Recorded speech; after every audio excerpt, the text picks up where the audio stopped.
In this episode, we're cutting through the jargon and the brush to show you exactly how to read a land survey map like a seasoned pro.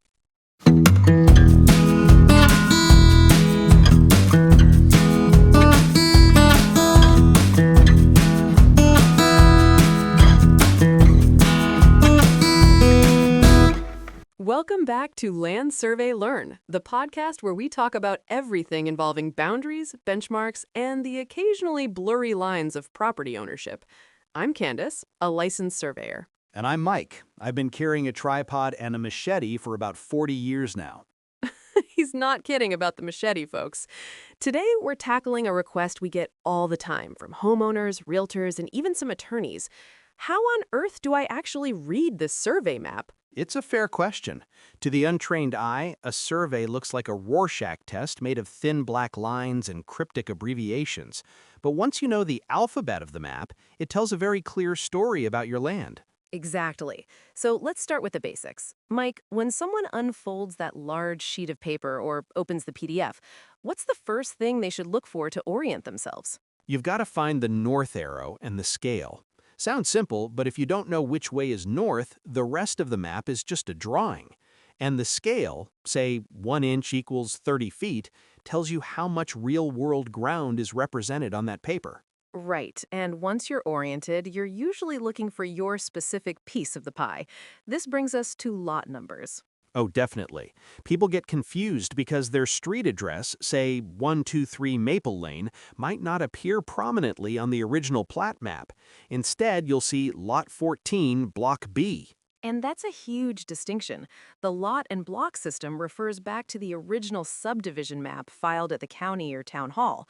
When we're performing a survey, we're not just looking at your backyard. We're looking at that original map from 1954 or 1920 to see how the developer intended those lines to be laid out. That original map is the DNA of your property. If the map says your lot is 100 feet wide, that's our starting point. But, and this is the part that gives homeowners a headache, what's on the paper isn't always what's in the dirt. That leads us perfectly into the record versus measured debate. Mike, explain that to our listeners. Why do I see two different numbers for the same line on my survey? This is where the magic happens. On a professional survey, you'll often see a distance labeled as record, sometimes abbreviated as R or rec, sometimes in parentheses, and another labeled as measured or M. The record distance is what the previous deeds or the original subdivision maps say the distance is. It's the historical claim. And the measured distance is what Candace and I actually found when we got out there with our high-precision total stations or GPS equipment. Why are they different? Well, back in the day, they used heavy steel tapes or even chains. If the chain was stretched too tight, or if it was a hot day and the metal expanded, or if they were measuring over a hill, the numbers could be off by a few tenths of a foot or even feet. Or sometimes the original surveyor just had a bad Monday in 1890. Our job today is to reconcile those differences. If we measure 99.8 feet, but the record says 100 feet, we show both so that the title company and the neighbors know exactly what the discrepancy is. It's all about transparency. Speaking of what we find in the dirt, let's talk about monuments. If you're looking at your survey, look for little symbols, usually small circles or squares. Those represent physical markers. It could be an IP, an iron pipe, an IR, an iron rod, or sometimes a conch-mon, a concrete monument.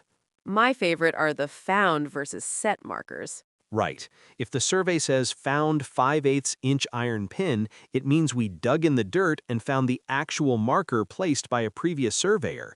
If it says set, it means there was nothing there and we placed a new marker to define your corner. If you're a homeowner, those pins are your best friends. Don't mow over them and definitely don't pull them out to move your fence. Please don't. That's a misdemeanor in most states, folks. Now, Mike, let's move to the stuff inside the lines. Surveys aren't just about the corners, they're about the encumbrances. You mean the uninvited guests on the property? Exactly. Easements and encroachments. An easement is usually a dashed line on your survey. It means someone else, usually a utility company or the municipality, has a right to use a portion of your land. Maybe it's a 10-foot wide sewer easement along the back. You own the land, but you can't build a shed or a pool on that dashed line. And then there are encroachments. This is the drama of the surveying world. Oh, the fence wars. Truly, an encroachment is when a physical object crosses the property line. If your neighbor's chain link fence is 1.2 feet onto your property, we're going to show that on the survey. We'll draw the property line, and then we'll show the fence line slightly crossing it. Or the roof eaves. People forget to look up. If your neighbor's garage roof overhangs your property line by 6 inches, that's an encroachment. It might seem minor, but when you go to sell that house, a bank might have a big problem with it. Another thing people notice on a modern survey, especially a topographic or ALTA survey, are the setback lines. Mike, how did those differ from property lines? Setbacks are zoning requirements. They're like an invisible fence set by the town. Even if you own the land all the way to the street, the town might say you can't build anything within 30 feet of that street. We show those on the survey so you don't accidentally build your new porch in a no-build zone. We're running low on time, but I want to touch on one more thing. Certifications. At the bottom of that map, there's a block of text and a professional seal. That's the most important part of the paper. That seal is my personal guarantee and my license on the line, stating that this survey was performed according to state standards. It tells you who the survey was made for. Right. If the survey was certified to John Doe in 2015 and you are Jane Smith buying the house in 2024, you can't necessarily rely on that old map. Things change. Neighbors build fences, trees grow over markers, and the earth moves, literally. Always get a fresh survey. It's the cheapest insurance you'll ever buy for your most expensive asset. Well said, Mike. So listeners, next time you're looking at that map, find your north, look for the record versus measured distances, check for those dashed easement lines, and for heaven's sake, find your iron pins before you start digging that post hole for the new fence. And if you see a guy in a neon vest with a machete in your backyard, say hi. We're usually just looking for a corner pipe. Thanks for tuning in to the Land Survey Learn podcast. Please like and subscribe. If there is a topic you would like for us to go over, please leave a comment below. We'll see you next time.